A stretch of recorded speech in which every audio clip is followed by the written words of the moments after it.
A ship in the harbor is safe, but that's not what ships are for.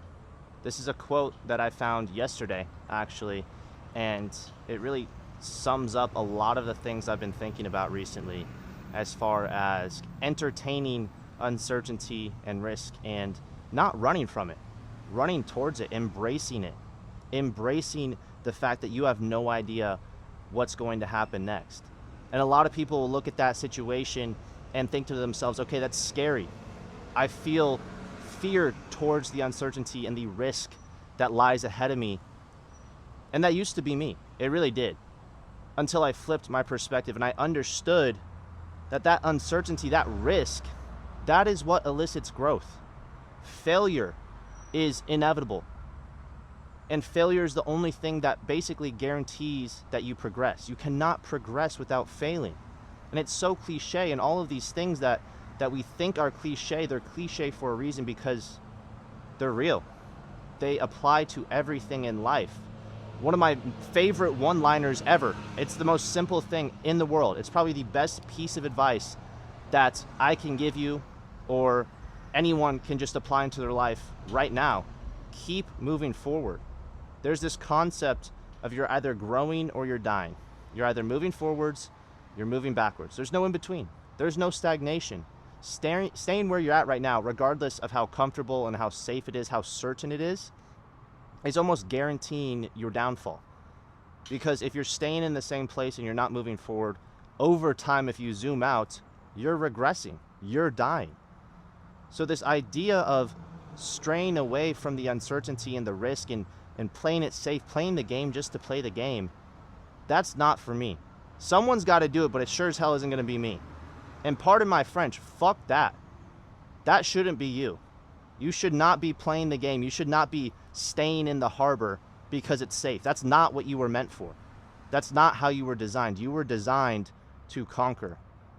I think we underestimate how much power we possess in each and every one of us because it gets downplayed. We get told to ignore that and not to be selfish and not to have an ego and all of these things, when in reality, the best thing that you can do is focus on yourself, take care of yourself, be the best version of yourself, so then you can hold other people to that same standard and help them out.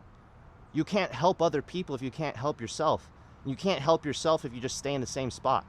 You need to be continuously pushing the needle. You need to be the ship that leaves the harbor with no idea what's going to happen next, with no care in the world about the uncertainty, about the risk, about the potential hazards that lie ahead. That's not what you should be worried about. If anything, you should look forward to that because you know that you are going to grow because of that. Our society has told us that, avoiding failure and making sure that we minimize risk and we know what's going to happen next is the best thing that we can do. And it's not the truth. There's a reason why most people aren't successful, and it's simply because they don't take any risks. They're scared to. And fear is the worst place you could possibly be in with your life, because fear is simply a manifestation that you don't trust yourself. You don't trust God. You don't trust and have faith that things are going to work out, and therefore they don't. If you have faith that things are going to work out, you trust in God, you trust in yourself, the ball's in your court. You can't lose. But very few people actually possess that, because faith is impossible. You're relying on something that you can't see, you can't comprehend. And that's the beauty of it, right? Instead of relying on these certain things in life, you're embracing that uncertainty. Believing in God, believing that you have this innate power within you is completely unreasonable, which is exactly why it works. I saw a video yesterday from Hayes Miller. He's a great follower. I think his name's Hayes Miller. Not really sure. I saw a great video, and he was talking about how faith is impossible, and that's exactly why it works. The impossible is always possible. Or he said something like that. I'm sounding kind of stupid now. But it's so true. The things that we cannot comprehend, the things that we have to put blind faith in, are what allow us to move forward. And I'm a huge proponent of self-belief, and radical self-belief at that. delusional self-belief, irrational optimism. All of these things are completely ridiculous to the normie mind. But they work. And there's a reason not everyone thinks like this. Because it's not like, okay, I'm going to believe in myself, I'm going to run towards uncertainty, I'm going to run towards failure, and everything's just going to click. No, that's not how it works. You have to eat shit over and over and over and over and almost earn your stripes to actually start to see success or start to see results that you've been looking for. And all of that starts with the understanding that you need to pursue that. You need to put yourself in uncomfortable situations. You need to seek discomfort. There's this idea in training, it's just a physiological principle. The more stress you apply to an organism, the greater the adaptation will be. That's not just about biological systems or going to the gym. That's how your life works. The more stress, the intentional stress that you put on yourself, the greater the adaptation. So if your life is relatively stress-free in terms of things that are actually going to push you forwards, push you towards that dream life, that higher version of yourself, the adaptation is going to reflect that. The same way that if you went in the gym and you did everything at a 3 out of 10 effort, in 6 months from now, your bench press is going to reflect that. Versus if you went into the gym with intention every single day, you put yourself in uncomfortable situations, and you truly used it as a way to show yourself what you're actually made of, in 6 months, likewise, you're also going to be able to see those results with your bench, but it's going to be significantly different because you applied a different stress. So you don't run from the stress, you don't run from the risk, you don't entertain fear, you face fear head on. You look fear in the eyes and say, I'm not scared of you. You entertain it, you embrace it, you make it a part of your daily life. Now there is some nuance here. I'm not telling you to go be an absolute idiot and just go move to a third world country and grind it out. No. There's ways to do this intentionally and intelligently. But it's as simple as understanding that whatever you want to do is not going to happen overnight. Embracing uncertainty and risk and failure, the best way to do that is simply betting on yourself. When I graduated college, I had no idea what I was going to do. I was on a pre-med track, I was going to be a doctor, realized school was not how I wanted to spend my entire 20s, and I bet on myself, despite having no idea what I was doing. I still don't know what I'm doing, but it's starting to work.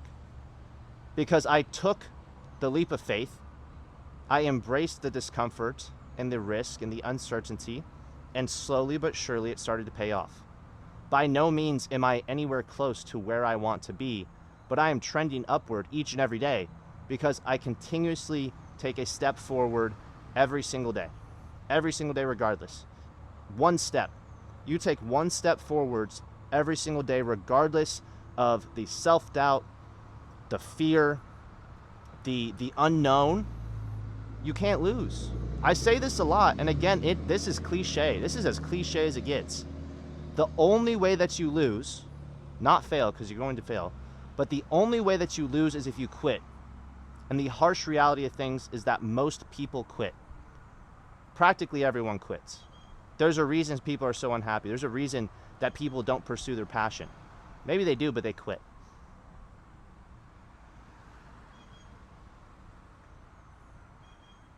The cowards don't even try and the weak die along the way. The only people that remain are people like myself and people like you. If you keep moving forward, you keep running to what scares you. You run towards the uncertainty. You run to the things that other people would run the fuck away from. You can't lose. You're guaranteeing failure, but you're also guaranteeing success. By pursuing something that is practically impossible, you will grow tremendously. For myself, building my business, this is my first business. Do I know anything about business? No, not at all. But I'm learning. The amount of knowledge that I've gained just in the past 6 months, let alone the past 2 months about business, is bar none. The past 18 months of my life, I've matured probably 3 or 4 years at this point. And it's simply because I was willing to just eat shit over and over and over and get dragged through the mud over and over and over and have zero reason to keep moving forward and pursue this unattainable goal, this seemingly impossible feat. And it sounds kind of crazy because I'm just building a business. But if you look back, like, this is what humans were designed to do. We were not designed to play small. We were designed to take risks. You look at all of these great heroes. You look at Napoleon. You look at the story of Odysseus. These guys did not play it safe at all. They entertained the risk. They invited it into their life. They sought it out, sometimes to their own demise. But it pays dividends. There's no reason to play small. There's no reason to make sure you know what your next step is. To be quite honest with you, I don't know what my life is going to look like in a month from now, or 3 months, or 6 months, or a year. And I'm perfectly fine with that. If anything, I would rather have that. Because this time last year, I had no idea that my life would look like this. That I would be able to go out on a Friday afternoon and make a video like this and not have to be clocked in at some 9 to 5 where I wanted to blow my brains out. And so the uncertainty has become something that I have grown to love. It's something that I pursue because it adds beauty to life. The uncertainty and the failure and getting blindsided by bad situations, positive situations. That's what makes life meaningful. And so many people don't have access to that because they're simply too scared to try. They're too scared to leave the harbor. They would rather stay tied to the dock where they know what's going to happen every single day than go out on the open ocean when everything they could ever desire is out there waiting for them. It's waiting for them to pursue it. I'm supposed to make this video 10 minutes long, and I have no idea how long it is, so I'm just going to keep riffing.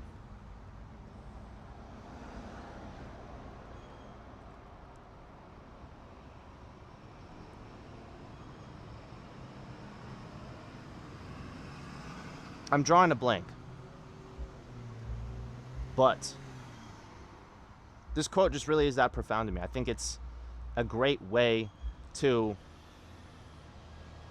express some of the ideas that I've been having. And the point of making these videos is to increase my ability to convert my thoughts into a message that you can understand.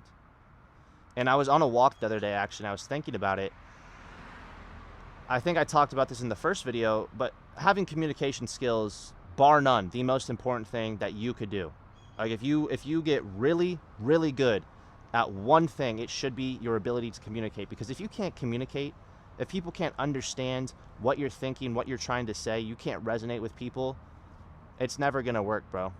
It really isn't. And I've encountered that. I've had difficulty expressing what my ideas are, what I'm trying to shoot for with other people, and it doesn't click because my communication skills aren't where they need to be.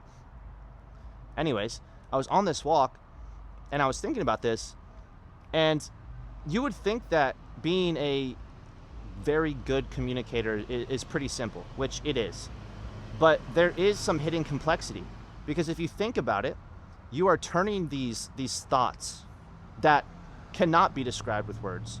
You can try to describe them with words, but no amount of words is ever going to be able to describe the thoughts that you have in your head. Your thoughts are immaterial.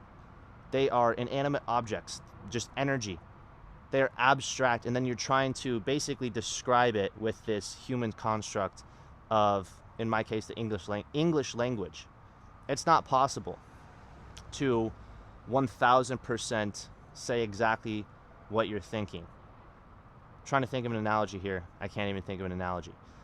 But those are my hopes with this endeavor, is to continue to improve my speaking ability, be able to tie these things that I think about into personal development and all these other things, and show my personal struggle and be as authentic as possible, because quite honestly, it's really easy to hop on social media and make a 60-second video, but it takes a whole nother level of balls to make like a 10-minute video, just no cuts.